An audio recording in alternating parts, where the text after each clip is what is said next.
So I am directing this message straight ahead to students in higher institution, specifically those that are just kicking off in their 100 level.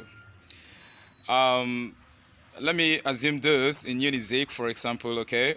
Because like I've always said, GMAT 41 is connected fully to Unizik because I coach and mentor students in order to see them achieve excellent results. So to our new friends who just got admission into 100 level, I want you to know something about your grades. Very important. You will definitely hear stuffs like credit load or credit unit, and when results is being released, you see grades. The grades are from A, B, C, D, E, and of course, you don't want to hear this. People don't usually like hearing it, but I'm going to talk about it.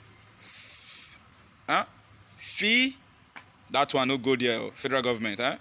Well, I didn't say anything. F, don't try that. Okay, it's not a good grade at all. That is going to harm your GP.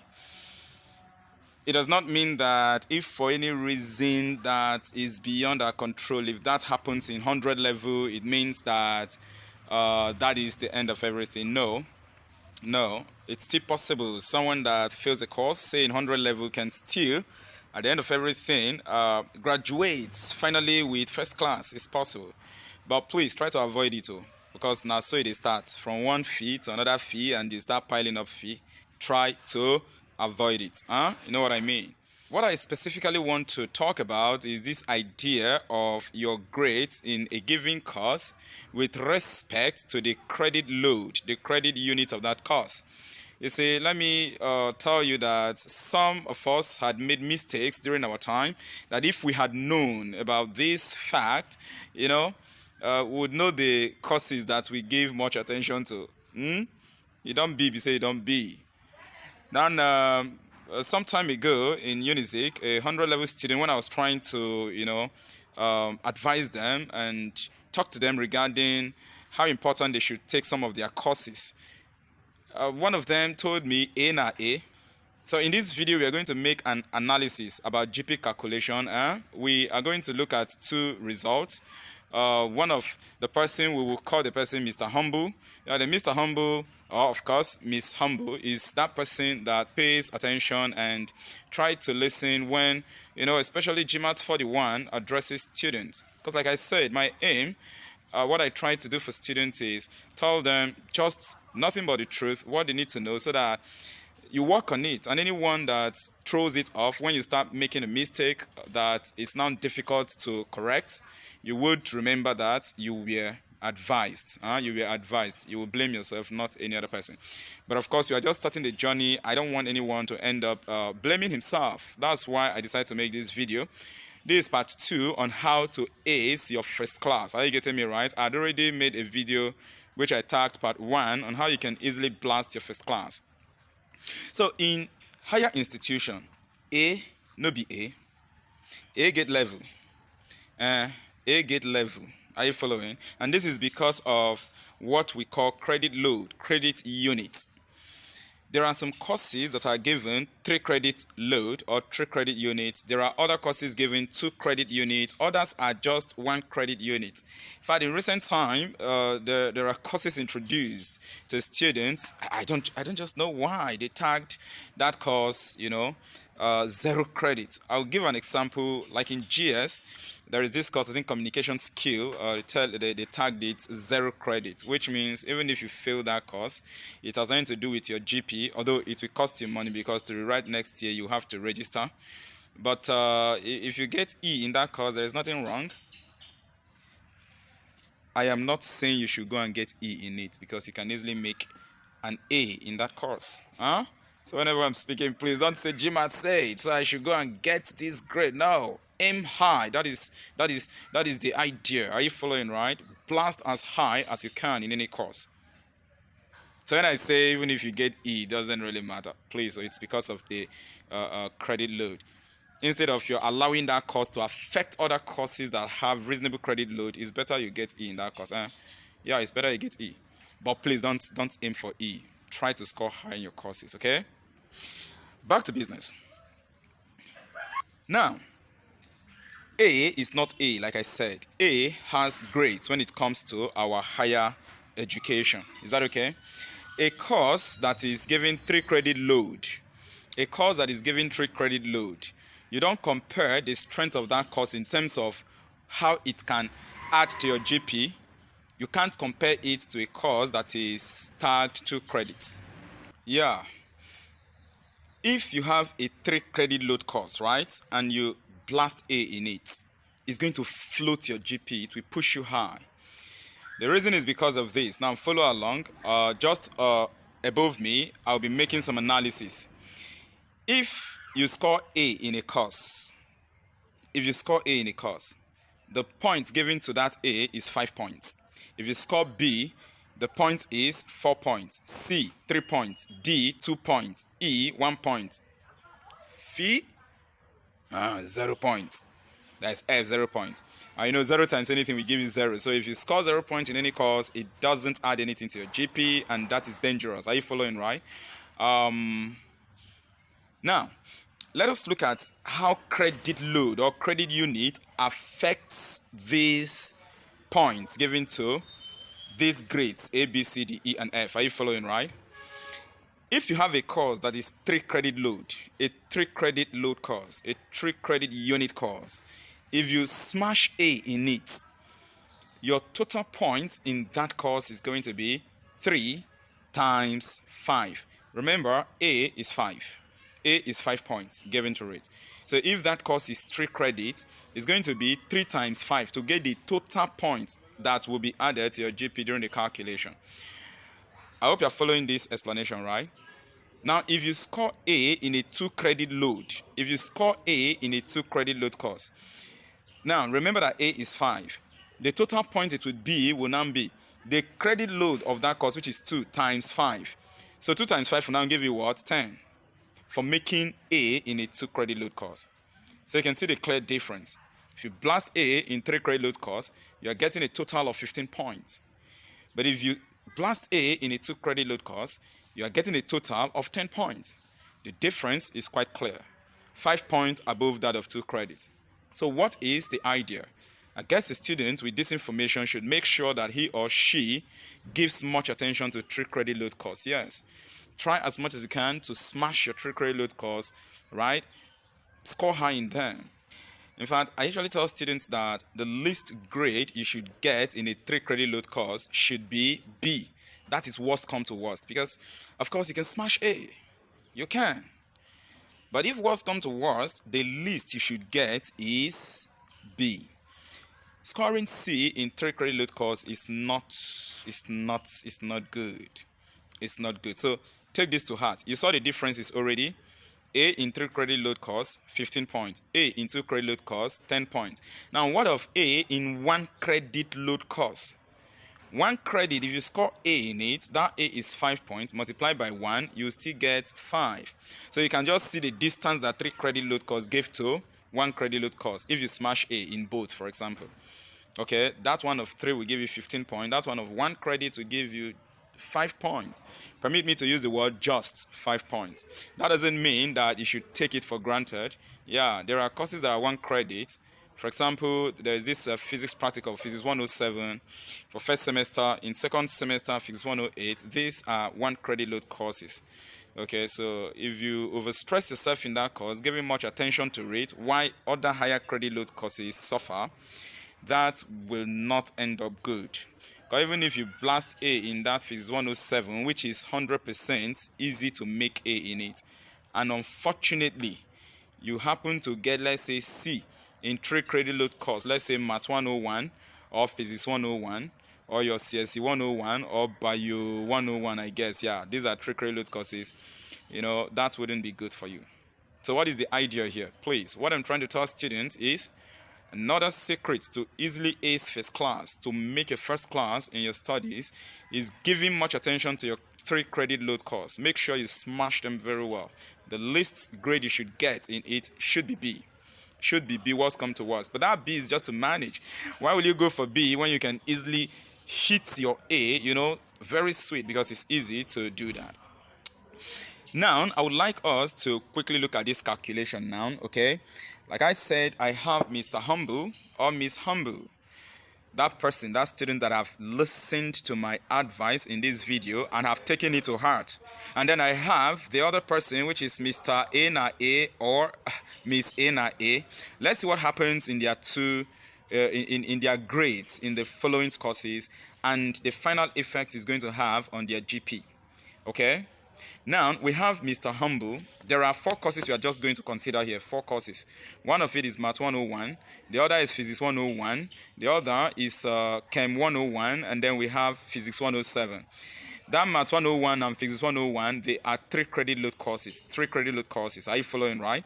And then Chem 101, 2 credit load course, I guess. The last time I checked, is 2 credit load course. And then Physics 107 is 1 credit load course, okay? So I want to find out that in higher institution, A no be A in university. Please, remove that idea from your head. Just remove them. A no be A. It depends on the course you make that A in. Are you getting me right? It depends on the course. So Math 101, let us say Mr. Humble blast A in Math 101, okay? He also smashed A in Physics 101. Remember I told you that those 2 courses are 3 credit load courses. So in both of them, Mr. Humble or Miss Humble took this advice I'm giving in this video now and decided to work hard in these 2 courses. But now, what about Chem 101 and Physics 107? Mr. Humble made B in Chem 101, which is 2 credit load course. And in Physics 107, listen now, Mr. Humble or Miss Humble made D. Oh, that's really a poor grade. Yeah, D is a poor grade. So Mr. Humble or Miss Humble, as the case might be, scored D in Physics 107. But that Physics 107 is 1 credit load course. Are you getting me right? Now, let us consider Mr. Ena A or Miss Ena A. Those of you now we know they agree, when they advise, I know they won't listen. Of course, we always have such kind of people, but please, I don't want you to be such kind of person. Information well used is power. If you have the right information and you use it well, you are going to get what? Power. All right, so please don't be such kind of person who have the right information and fails to use it. Are you following, right? Let us look at Mr. Ena A grades, okay, in these 4 courses still. So we go Physics 101, okay, Math 101 first. Math 101, Mr. Ena A made a B in it. Physics 101, Mr. Ena A or Miss Ena A, as the case might be, made a C in it, okay? And then coming to Chem 101, Mr. Ena A made A in Chem 101, and in Physics 107, he made A in it. That is good. So these are the grades of these 2 persons in these 4 courses. All right, now let us look at these 2 persons' results. If I ask you now, normally, without your having heard about this, or maybe if you've not really come across this kind of video, if I ask you these 2 results, which one do you prefer? You know, normally someone would go with Mr. Ena A results. Why did I say so? Please, let's compare these 2 results and see. Observe that these 2 persons made 2 A's. Is that not so? Yeah, they made 2 A's. That's interesting. And then look at the other 2 courses. Mr. Ena A made a B in 1 course and made a C in the 2nd course. While Mr. Humble made a B in 1 course, are you following? And then made a D in the other one. Made a D in the other one. So normally someone would prefer to go with Mr. Ena A. But then, as long as higher institution is concerned, let us see what is now going to be the output. Are you following, right? The final outcome of the GPA, the grade point average. Let's see what it is going to be. Are you following?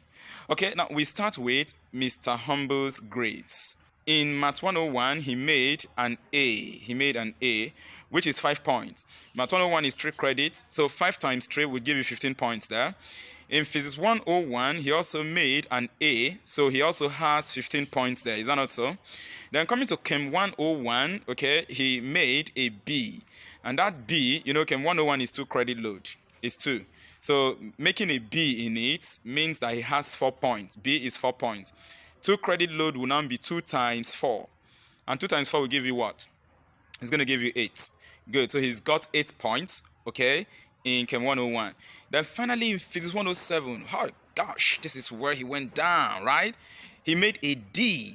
He made a D. It's not a good result. That particular grade in that course, right? It's not, because you can easily make an A in Physics 107. That course is very simple. Yeah, it's very simple. And so if you have 1 point as a credit load to that course, 1 point, because Physics 107 is 1 credit unit. It's going to be 1 times 2. D is 2 points.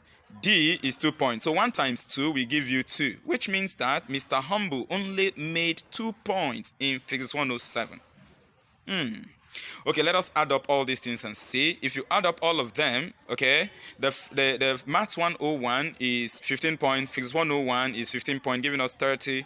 Chem 101 is 8 points, making it 38. And then if you add the 2 points in Physics 107, you see that the total points that Mr. Humble made is 40 points. 40 points from these 4 courses. Now let us compare that of Mr. A. Remember, when I say Mr., this also applies to ladies, Miss. Is that okay? Now, in Physics 101, okay, let me start with Maths. Maths 101, Mr. A made a B. That B is 4 points. And Maths 101 is 3 credits. So it's going to be 3 times 4, giving you 12 points. So Mr. A made 12 points in Maths 101. What about Physics 101? Mr. A decided, yes, it's the person's decision because as to whether you make A, B, C, D, E, or whatever, it really depends on individual. That is why in part A of how to make first class, I stated that one has to be intentional. You need to take responsibility. Make choices that reflect on what is most important to you as you embark on this journey. Are you getting me right? So in Physics 101, which is a 3 credit load course, Mr. A made a C. C is 3 points. So if you multiply 3 credits by 3 points, you get 9, which means that Mr. A made 9 points in Physics 101. Then move on to Chem 101. He made an A, which is 5 points. Chem 101 is 2 credits, like I said the last time I checked. So you multiply 2 by 5, you get 10. So he made a 10 point there. And then you move on to Physics 107. He blasted A in that Physics 107, practical physics. Okay, that's a sweet result there. But hey, come to think about it, Physics 107 is 1 credit. And now 1 credit is B. So now look at it. If he made A in that course, that A is 5 points. Multiply it by 1 credit, it is still 5 points. So let us see the total points that Mr. A made in these 4 courses. We start Maths 101, 12 points. Physics 101, 9 points. Giving us, that should be 21, is that not so? Giving us 21. Then Chem 101, 10 points, which is 31. And Physics 107, he made 5 points, which is 36. Ooh la la. Funny, right? Huh? So just imagine, 36 points. When the face evaluation, just looking at the grades of Mr. Humble and Mr. A, like I said, everybody will want to go for Mr. A grades. But you see how the whole thing played out at the end of this calculation. Mr. A made 36 points. Why Mr. Humble? Miss Humble made 40 points. Can you see? 4 points ahead of Mr. A. Even though the face evaluation, just looking at the grades, someone may think that Mr. A had better grades or had better results. But it's not so when it comes to how results are being calculated in higher institutions. So please be advised and warned. Take this information to heart. If you calculate the GP, what are you going to get? For Mr. Humble, he scored a total of 40 points. So what is being done to get the GP is 40 divided by the total credit load. Now we analyze four courses here with their credit load. Maths 101, 3 credit, Physics 101, 3 credit, making it 6 credit, Chem 101, 2 credit, making it 8 credit, and Physics 107, 1 credit, making it 9 credit. If you divide 40 points of Mr. Humble by 9, you are going to get a GP of 4.4. 4.4. let's say if it is in 2 decimal like Unizik and most other schools calculate, it's going to be 4.44. But now check for Mr. A na A, Miss A na A. 36 divided by total credit unit of 9. You are going to get 4.0. So you still see that the GP of Mr. Humble is still greater than that of Mr. A na A. So have you learned anything from this video? The GMAT 41 is simply addressing those in higher institutions, especially those that are just beginning their journey in 100 level. Am I communicating? Take your 3 credit load courses seriously. Take your 2 credit load courses seriously also. You can also take your 1 credit load serious, but the idea is do not allow your 1 credit load course to affect your 3 credit load courses. I know why I'm saying this. Soon everything will kick off fully, say maybe in Unizik, which I'm attached to. Why I encourage students to try to make lots of A's. Even if it's 107, there is 1 credit, and some other courses that are 1 credit and even 0 credit. Okay, blast high if you can. It's simple to make A's in there. But a situation where that course will overstress you so that you now quit giving attention, the needed attention to your 3 credit load courses and 2 credit load courses, it is dangerous. It is dangerous. Please, you've seen it for yourself. You've seen the calculation, and I hope you will take this to heart. For those in 100 level, you're at 101, Physics 101, CSE 101, by 101 for those doing them. Check for your 3 credit load courses. Give them much of your attention. Is that clear? After that, you give attention next to 2 credits. And then your 1 credit, give attention to it, but let it take your least attention. In that way, you can easily make your first class. All right. Always remember that the GMAT 41 is on ground to help you in Unizik. If you're in 100 level, you just got your admission. Those in 200 level also, I tutor them, I mentor them. Are you following? Just today, I released the GMAT 41 2022-2023 Hall of Fame, and I want to believe that some of you have seen an excellent result. Out of 24 courses, I guess, smashing 19 A's. That's a great one. It's not easy. It is a display of commitment and resilience. Are you following, right? So you want to emulate that, and GMAT 41 is right here to help you. Now, let me finally leave you with this information. On the GMAT 41's tutorial platform, about 6 of your core courses, I have the video lessons and lesson notes on them. On YouTube here, you can go through our playlist and you see these courses. And these are no different from what you're going to learn from lecture halls and other things. So these courses will help to support what you learn from lectures. Are you getting me right? And apart from that, I am also physically on ground to tutor you students, right? I have my venue on campus. You can always contact GMAT 41 using the number showing on this screen in order to locate the venue that I use in Unizik campus for my classes. All right, I wish you the very best as you move on in this your journey. All the step, all the way. The GMAT 41 is right here to help you. Like I always say, finally, remember to take your studies seriously.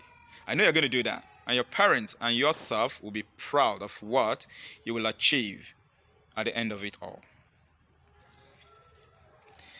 And lest I forget, I'll be starting my class fully, my physical class. Are you following? My physical tutorial is going to kick off fully on Monday. I think today is 16th, so Monday is going to be 18th.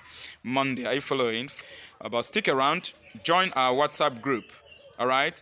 Check below the description box of this video and in the comment section.